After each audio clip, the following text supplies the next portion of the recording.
go like this on the very first take when the thing scrolls by. Yeah, when people scroll by, that's the first thing they see. So I do that sometimes. People go, "Whoa, what's that?" Right, gentlemen, you, I believe, are live. Oh, you're Good kidding. evening, everyone. Hey, David, Ben, how are you? Good, Larry. Yeah. Larry, Good. doing well. It's good to see you. For all you watching right now, David just informed us that if we make our eyes really big and wide like this, everybody pays attention more and has a lot more fun. So that's what we're going to do tonight. That's what my eyes did when Kate Brown announced that she'll lessen the restrictions if 70% of Oregonians get a vaccine. 16 and older. Yeah, 16 and older. And but at least she released all the science to go with that this time, right? Yeah. And what kind of science did we call that, Ben? Political science. Yeah, baby. Well, welcome everybody. We just wanted to get on tonight and give a quick update on what's going on with the Stop the Abuse petition, our resolution to take to our city, counties, and commissioners to give them a kind of a feeling and a clear picture of the people and how they feel, and that we need to open up Oregon and fight back on these mandates. So where are we at with that, David? Well, I think we have topped 13,000 signatures, electronic signatures, and we have you can go to our website, restoreoregonnow.org or freeoregon.us. Is that correct? That's correct. And you can sign that. You can sign that petition online, quick and easy. And I think we're a little over 13,000 on those. And we're just starting to get the paper petitions rolling in. It's been a little bit of a kind of a slow rollout on paper petitions, but we had a meeting last night with our circulators, and people have found that the people that are circulating have found if they call businesses. Or if they just cold call businesses, that 80% of the businesses, 90% of the businesses are willing to host the petition and put it right up front for people to sign it. Because as we know, businesses are getting absolutely freaking hammered. Yeah, last week, you might have seen on the news on Thursday, we had a rally down here in Medford. And I have to say that when I pulled up to the rally, I really thought, because lately in the last 8 months or so, when it comes to rallies, you see a lot of, like smaller numbers and everything, and which is great. We're still having people are still involved, but I counted on that rally almost between 900 to 1,000 people there. Are you? Oh yeah. Whoa. That's huge. Oh yeah. It was solid, and it was a great crowd. We had a few speakers. It was all grassroots, and it was started pretty much by a business owner for Hawaiian Hut West, and he just put the word out that he was going to stand up. And Mike from another local restaurant, Rosario's, was involved in it, and people, they showed up. I was shocked when I pulled up and saw the number of people, but it was so positive and it was so good. And we had Heidi was down there with her Jamie collecting signatures for the petition. And there's a couple other gals down there walking through the crowd collecting signatures. I got up and made an announcement about it. So hopefully maybe we got a little bit of response from that. I think that's what we really need to do, is get people who are listening to this to go out and look for opportunities to get those signed. Carry them with you so you have an opportunity. And do like in the recall. You can go out and set up a booth somewhere if someone gives you permission or whatever on the sidewalk. Set it up, make yourself a homemade sign. Those were the best signs we had last year, or with the recall, were the homemade signs that said recall Kate Brown, nice and bold, right? You can do the same thing with this. Sign the petition, change the lockdowns, whatever you want to put on there. And you'll get people pulling over by the numbers. I guarantee you will get people pulling over by the numbers to sign that. Totally. You could do lemonade, 50 cents, freedom, priceless. Yep. There's two things that I've heard this past week. One, a gentleman on Instagram reached out to me directly and said, "Hey man, I'm getting these rumors that you guys are just trying to get our data, and is that true? Like, you're just trying to get our data?" And I said, "Yeah, it's absolutely true. How do you win elections without good voter data? Of course we're trying to get your data, but it's really it's kind of disappointing to me that, you know, those rumors get spread around and then people sort of make it a negative connotation. I mean, the number one priority here is to get as many signatures as we possibly can so that we can show the municipalities, the cities, and the commissions that there's a big group of voters in your area that do not want you to comply with Kate Brown's COVID-19 based mandates that are unconstitutional. So you guys we got to get with it. You know, of course we need voter data. The Democrats have the best voter data in the state. Can you figure out? I mean, of course that's why they win and win and win and win and win. Instead, what we do is we kind of circle the wagons and then shoot inside at each other. And what we really need to do is we need to start volunteering our information to the right groups. I'm telling you right now, these three right here, we're the right groups. We're not going to spam you with, you know, cell phone deals. All right. We're trying to make sure that we get our liberty back in the state of Oregon, and we cannot do it without your data. So you have to go on and sign up. And the other thing is that just because Kate Brown is saying she's going to release lessen these restrictions. I mean, she said 2 weeks to flatten the curve back in, what is it, March, February of 2020? 2 weeks to flatten the curve. So if anything that she says you believe, you are a fool. Because if you lie for a year straight and now you think that she's going to tell you the truth, you're a fool. Don't be fooled by Kate Brown. Get your signatures, get out there, knock on your neighbors' doors, drop these things off at businesses. Come to the rally on Saturday, the Worldwide Freedom Rally at the Capitol steps in Salem, and print out those petitions and walk around and get them signed. We're going to have a table up there. We're going to be getting things signed up. We have to get more. We need like at least 20,000 signatures, and we're at 13 or 14. Is that what you said, David? Yeah. I mean, there's a lot of reasons we want to be able to contact people. The first reason, obviously, is when we bring this resolution and this ordinance before either a city council or a county commission, we'd like to be able to send you an email or a text or whatever you prefer and say, hey, you know, on Friday we're going to be at the county commission. Would you like to submit some testimony? Would you like to show up and support? You know, and if I had my way, I would have the contact information, a phone number, and an email address for every like-minded person in the state of Oregon. And when this crap comes down the pipe in Salem and other places, I'd send out a blast and say, hey, you know, we need to do something about this. But you know, the fact is the natural consequence of any kind of petition, whether it be a recall, whether it be an initiative petition or a citizen's petition like this, is you get, you know, contact information, and that's just part of the deal. And you know, we need this is just the tip of the iceberg. I mean, this emergency declaration, and that's how everything, you know, this emergency declaration worked for two reasons. Number one, there's a law that says that the governor can declare an emergency, and in that law, it gives her nearly unilateral power. And number two, most people complied. Well, once you give that kind of power to people who really seek power, people who would look for authoritarian control, people who look for, you know, almost tyrannical control, they're not going to stop with that. And so these lockdowns are just the tip of the iceberg.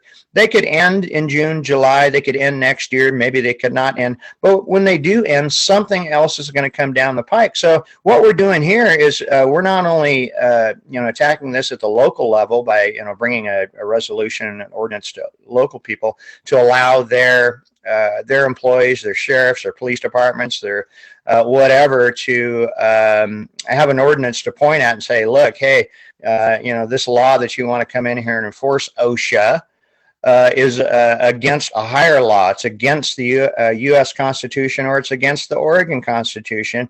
And we have an ordinance right here that says we will not expend any resources enforcing laws that are in conflict with higher laws. So that's the very first thing we want to do. The second thing we need to do, and this is a really good reason for us all to be in contact with each other, is we want to bring forth a constitutional amendment in the state of Oregon via the initiative process to change the Constitution so that no elected official anywhere in the state can ever exercise this kind of unilateral control for this long over the people of Oregon. Yeah, and if you think this is like you said, David, that even if we opened up in June, this isn't the end. That won't be the end of it. You look at things that are going to be lasting past the lockdowns, like what was the article I saw this morning, 9% increase in unemployment benefits for first-time claims right now. And there's a bill going before Governor Brown, passed by the legislature for her signature, stating you can work part-time and still collect your unemployment benefits. Okay, I met with three business owners today. I've had lunch with them, and one of them said, he said, all three of them said they're busier than they've ever been. Okay, customers is not their problem. Their problem is getting people to come work for them. The one gentleman said he's going to put on his board, on his reader board, he's going to put business for sale. Lots of customers, no employees. Okay, that's going to stick around. That's going to be a problem even after lockdowns are gone. And that's why we need to band together, get our voices heard, so we can fight against all of these things, not just the unconstitutionality of these mandates, but everything else that's going on in Salem right now that's ruining this state. Yeah, I mean, think about it. They already tried to destroy the middle class small business owner with, Antifa smashing their windows and vandalizing them, and then shutting everything down for COVID-19, not letting you into a restaurant or a gym, but go ahead and pack your way into a Home Depot or a Fred Meyer or whatever. So with that hypocrisy, their aim was to shut down small businesses. Well, that didn't work because they totally, grossly miscalculated the strength and the determination of a small business owner. So now what are they going to do? They're going to pay those workers more than the business can possibly afford. Maybe that'll take them out. So think about the consistencies in the actions. These people are not stupid. I mean, they are, but they're not that stupid. They're fundamentally wrong in their beliefs that they should have total control over everybody's lives. But they are stupid in the sense that never works. It never has in history. Communism always fails, and it usually fails with millions of people dead.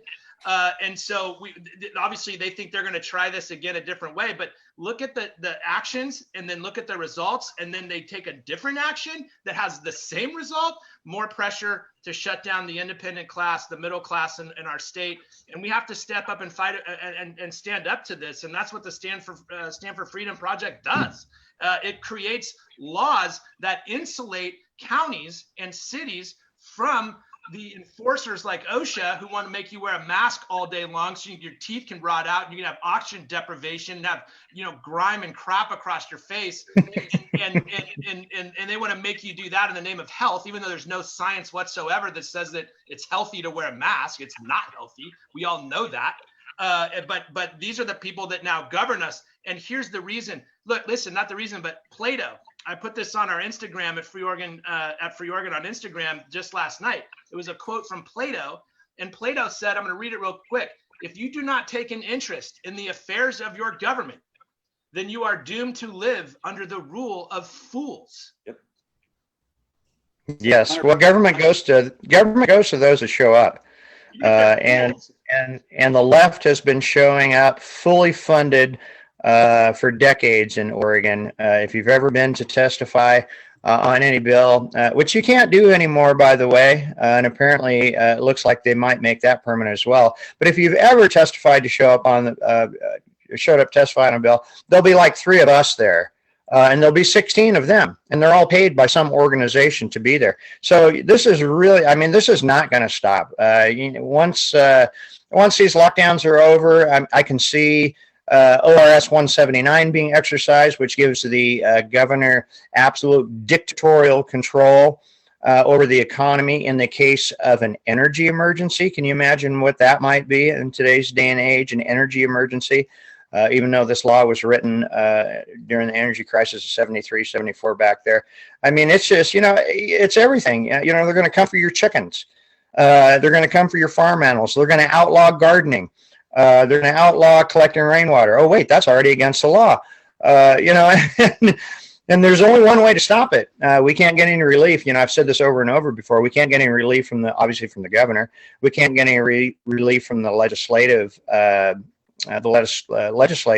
legislative branch of the government, and we can't get any relief from the courts. So the only way is to push from the bottom back up and say, look, you know, we're not going to do this. Now, the state of Oregon has set interestingly, the left and the Democrats have set this precedent.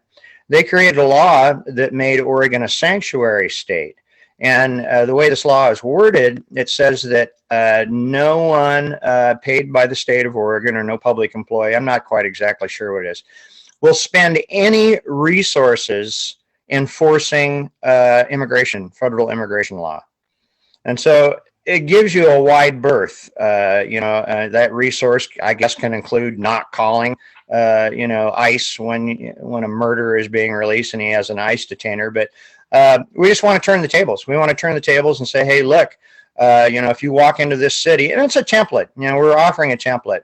Baker City's made a great resolutions, worked well for them. They've got lots of press. This thing has lots of momentum. Other cities, other counties are considering similar measures. And we don't care if it's, if it's our resolution or somebody else's resolution. What we care about is that we get control back at the local level. And if we get enough of that across the state, then we push back hard enough on the state, where the state just has, they have no way to enforce. Because face it, you can OSHA can come in and close down your coffee shop, or can try to can send you a letter and say, hey, your coffee shop is in violation and you can no longer operate. But they can't come in and put a lock on the door, because they don't have that authority. So they need local law enforcement. They need a county sheriff. They need a city police officer to come there and do that for them. And if we codify into law at the local level, at the county and the city, the supremacy of higher laws of the Oregon Constitution, the U.S. Constitution, then when the state comes knocking at the door saying, hey, I need a cop with a gun to come enforce this mandate, the cop can go, hey, man, I'd like to help you, but probably don't really want to help you. But hey, I'm not going to help you because we have an ordinance against that. Yeah, it's not going to happen. So here's the good news. So here's the good news about right now and why it's so important, why this is the right time. I think we're at we're at the tipping point. Everything has a tipping point, okay, where it goes on and on and on and on. And finally something happens where things change. And I think that's why we had almost 1,000 people in Medford Thursday, is because of the tipping point. And that tipping point was when Kate Brown locked us down, 15 counties, not 3 counties, but 15 counties, locked them down, and then reversed it 4 days later. I think a lot of people said enough is enough. There's a lot of motivation, I think, that was waning because people are just tired. Business owners are busy. The 2 business owners or 3 business owners I met today with, they said their number 1 problem, the number 2 problem, 1 was employees, 2nd is supply. They're so busy trying to keep their businesses open, trying to get employees and trying to find product to keep their businesses going, okay, that they're getting worn out. And people, I think, were getting worn out, feeling a little bit hopeless. I think the tipping point came when she reversed after 4 days that mandate. I think a lot of people said enough is enough. We have momentum, and that's the good news. We need to use it. And this is the perfect time to get people behind this, to go out and have people actually sign the petition. If you go out and find a way to get them to do it, they will sign. That's right. And you can't let up. Just because Brown and the Democrats in Salem are letting up for a moment, don't even take that as a victory, because it's not. What they want to do is the Democrats in Salem want to control you. They want to control us. They want to control the population. Every single thing that they've done in the last year or so has been about power. It hasn't had much of an effect on anything else other than the government's power. And we're realizing just how vulnerable we are as a people when a draconian totalitarian party that wants a one-party system comes into the state with the support from the federal government that also wants a one-party system, and what they're willing to do to exploit our good faith laws that we have to protect our freedoms, and protect our medical choice, protect our individual liberty, protect our right to start a business and provide for our families. They're taking that away and offering us a check. So don't fall for that. We have to push. While she's letting up, and while the Democrats in Salem are letting up, we need to get out there and get out even harder and make sure that we push this thing all the way over to the side, because if we let up now, we are doomed. This state is doomed. And so we need to let up. Yeah, and the other thing to remember too is when you look at who's enforcing everything, okay, the mandates are passed down from Salem, but the mask mandates, the social distancing, that's being enforced by the businesses. right? Mhm. It's the businesses that are keeping the mask mandates going locally, whatever city Right. you're in.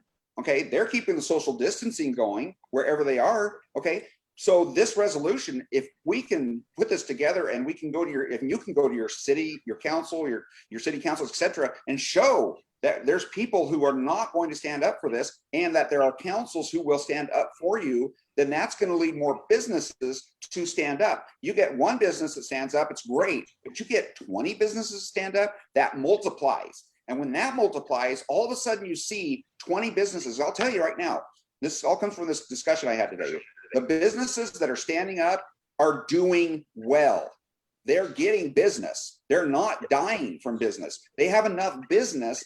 They just need freedom, and they need more businesses to stand up with them. And that's what's going to happen if we do this. We need to, and that's where the mask mandates go away. That's when the social distancing goes away, when the businesses stand up and stop enforcing it. So we've got to push this, and we've got to make it happen, because Kate Brown's not going to listen, the legislature's not going to listen, and the court is not listening. The Oregon State Supreme Court is not listening. Businesses are what will make the difference. 100%. Yeah. Yeah. So, if you're listening here, if you're on this page, you're maybe in our Facebook group. We've got a Facebook group, Stop the Abuse, Restore Oregon Now.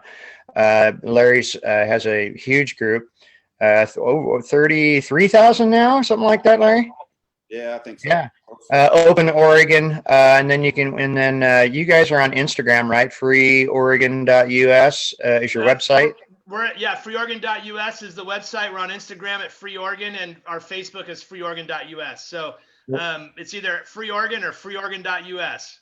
Okay. So, if you're watching on if you're in any group, but you're watching this broadcast, something's wrong, and you're not sure what to do. This is the thing to do.